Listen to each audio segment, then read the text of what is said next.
Hello, আসসালামু আলাইকুম। আশা করছি সবাই ভালো আছেন। আমরা যখন টুলস সাইট নিয়ে কথা বলছিলাম, তখন বলছিলাম যে টুলসের কিছু জিনিস আমরা বানানো দেখব এবং সেটা হচ্ছে প্লাগইন ডেভেলপমেন্টের সময়। তো আমরা এখন প্লাগইন ডেভেলপমেন্টের একটা স্যাম্পল দেখেছি। এটা খুবই সাধারণ বা বেসিক একটা প্লাগইন বলতে পারেন। তো আমরা যখন অ্যাডভান্স লেভেলে কাজ করব বা টুলস বানাবো, বিভিন্ন ধরনের প্রসেসিং চলবে, ওয়ার্ডপ্রেস এর ব্যাকএন্ড অনেক লিমিট থাকে। অনেকের সাথে কথা বলবেন, দেখবেন যে তারা এআই দিয়ে টুলস বানাচ্ছে। কিন্তু ব্যাকএন্ডটা যখন সে কাজ করছে তার সার্ভারের উপর মানে চাপ পড়ছে। তো দেখা যায় যে শেয়ার্ড সার্ভার সবারই কম বেশি। সো সেখানে অনেকটা চাপ পড়া স্বাভাবিক। তো আপনার সাইটকে আপনি যদি এইসবের বাইরে যেতে চান, আমরা টেকনোলজিক্যালি আরেকটু অ্যাডভান্স কাজ করতে হবে।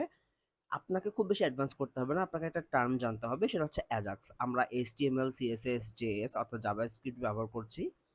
পাশাপাশি আমরা অ্যাজাক্স ব্যবহার করব। অ্যাজাক্স যেটা করবে সেটা হচ্ছে আপনার সার্ভারের যে রেন্ডারিং এর কাজ, অর্থাৎ প্রসেসিং এর যে কাজ, সেই কাজটা করবে। অ্যাজাক্স ব্যাকএন্ডে কাজ করে না।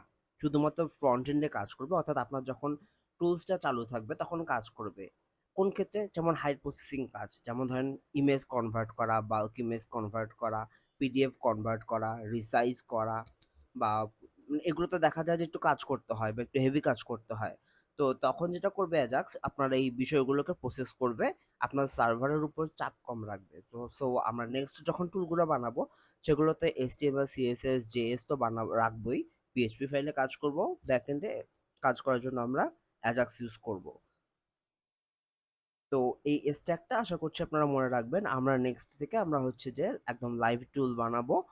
যেমন আই লাভ পিডিএফ এর মতো পিডিএফ রিলেটেড টুল, ইমেজ থেকে ইমেজ রিলেটেড টুল, এই ধরনের টুলগুলা বানাবো যেন আপনারা একটা কমপ্লিট একটা টুল রিলেটেড সাইট বানাইতে পারেন। সেটা হোক আপনার পার্সোনাল কাজের জন্য, হতে পারে আপনার অফিসের জন্য, হতে পারে আপনার প্রজেক্টের জন্য।